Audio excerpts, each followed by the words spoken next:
اب میں سوالات کا سلسلہ شروع کر رہا ہوں. مائک نمبر 1 پر جو صاحب کھڑے ہیں وہ اپنا سوال پوچھیں. My name is Kamal Kishore Pal and I am a student from Scholar West in this campus. And my question for you is, according to Islam, it is said that God has created human beings who would worship Him. But what is the reason behind creating human beings even though He had so many worshippers in the form of angels? ہمارے ہندو بھائی نے بہت اچھا سوال پوچھا ہے. اس نے کہا کہ خدا نے انسان کو بنایا ہے تاکہ وہ خدا کی عبادت کر سکے. ایسا ہی کہا گیا ہے قرآن میں بھی, سورہ دھریات میں سورہ نمبر 51 آیت نمبر 56 میں, وَمَا خَلَقْتُ الْجِنَّ وَالْإِنسَ إِلَّا لِيَعْبُدُونَ. اللہ تعالیٰ فرماتے کہ ہم نے جن اور انسانوں کو بنایا ہے صرف اللہ کی عبادت کے لیے. تو سوال ہے ہندو بھائی کا, بہت اچھا سوال ہے کہ اللہ تعالیٰ کو عبادت کی ضرورت کیا ہے؟ اتنے چیز ہے, فرشتے ہیں, تو انسان اللہ کی عبادت کیوں کرے؟ کیا اللہ کو ضرورت ہے؟ بہت اچھا سوال ہے, بہت اہم سوال ہے. مثال کے طور پہ ہم کہتے ہیں اللہ اکبر, اللہ بڑا ہے, اللہ مہان ہے. ہم اللہ مہان بولنے سے اللہ مہان نہیں ہو جاتا ہے. ہم بولے یا نہ بولے اللہ مہان ہے, اللہ اکبر ہے. ہم چاہے بولے یا نہ بولے اللہ کو فرق نہیں پڑتا. اگر ہم نہیں کہیں گے اللہ اکبر تو کیا اللہ نیچے ہو جائیں گا, اللہ کم ہو جائیں گا؟ نہیں. کیوں ہم کہتے ہیں کہ اللہ مہان ہے؟ اللہ تعالیٰ فرماتے ہیں سورہ فاطر سورہ نمبر 35 آیت نمبر 15 میں لکھا ہے کہ اللہ doesn't require the creation but we require him. اللہ سبحانہ و تعالیٰ کو ہماری ضرورت نہیں ہے لیکن ہم کو اللہ کی ضرورت ہے.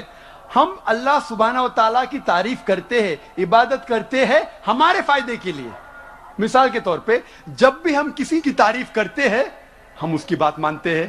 مثال کے طور پہ اگر آپ کی والدہ کو ہارٹ اٹیک ہوتا ہے اور آپ جانتے ہیں کہ ایک ہارٹ اسپیشلسٹ جو دنیا میں سب سے بہتر ہے وہ آپ کے پاس آتا ہے یا موجود ہے, اور ایک کویک ہے, ایک اجنبی انسان, اگر وہ اجنبی انسان آپ سے کچھ کہیں گا کہ آپ کے والدہ کو بچانے کے لیے یہ چیز کرو, اور ایک مشہور ہارٹ اسپیشلسٹ جو آپ بھی جانتے ہیں اگر وہ کہیں گا کہ آپ کے والدہ کو بچانے کے لیے یہ کرو, آپ کس کی بات مانیں گے؟ آپ مانیں گے ہارٹ اسپیشلسٹ کی بات. کس کی بات؟ Heart specialist. کیوں؟ وہ ہارٹ اسپیشلسٹ مشہور ہارٹ اسپیشلسٹ ہے. اسی طریقے سے ہم جب اللہ کی عبادت کرتے ہیں, ہم مسلمان, ہم اللہ کی تعریف کرتے, الحمدللہ رب العالمین الرحمن الرحیم مالک یوم الدین, سب تعریف کرتے ہیں اللہ کی. جب ہم تعریف کرتے ہیں کہ وہ حاکم ہیں, وہ رحمت والا ہے, وہ سب سے بڑا ہے, سب سے زیادہ جاننے والا ہے, تو اللہ کو تو فرق نہیں پڑتا ہے. لیکن ہم جب ان کی تعریف کرتے ہیں اس اللہ کی, تو اللہ جو اپنی کتاب قرآن مجید میں ہدایت دے رہا ہے ہم اس کے اوپر عمل کرتے ہیں. ہم جب اس کی تعریف کرتے ہیں تو ظاہر ہے کہ اس کی ہدایت کے اوپر بھی عمل کریں گے. تو ہم تعریف کر رہے ہیں ہماری بھلائی کے لیے, ہم اس کی عبادت کر رہے ہیں ہماری بھلائی کے لیے. اللہ کو فرق نہیں پڑتا, اللہ کو ہماری ضرورت نہیں ہے, ہمیں اللہ کی ضرورت ہے. تو ہم جب تعریف کرتے ہیں ہمیں پتا چلتا ہے قرآن میں اللہ کہتے ہیں شراب مت پیو, تو ہم شراب پینا چھوڑ دیتے. فائدہ کس کا ہوتا ہے؟ اللہ کا. فائدہ ہوتا ہے ہمارا. ہم بیماری سے بچتے, سیروسس آف لیور سے بچتے, کینسر آف اسوفیگس سے بچتے, کینسر آف لیور سے بچتے. میں سینکڑوں بیماری کے نام لے سکتا ہوں ڈاکٹر ہونے کے لائق, اگر آپ شراب نہیں پیتے. اللہ تعالیٰ کہتا ہے کہ جوا مت کھیلو, فائدہ کس کا ہے؟ ہمارا, اللہ کا تھوڑی.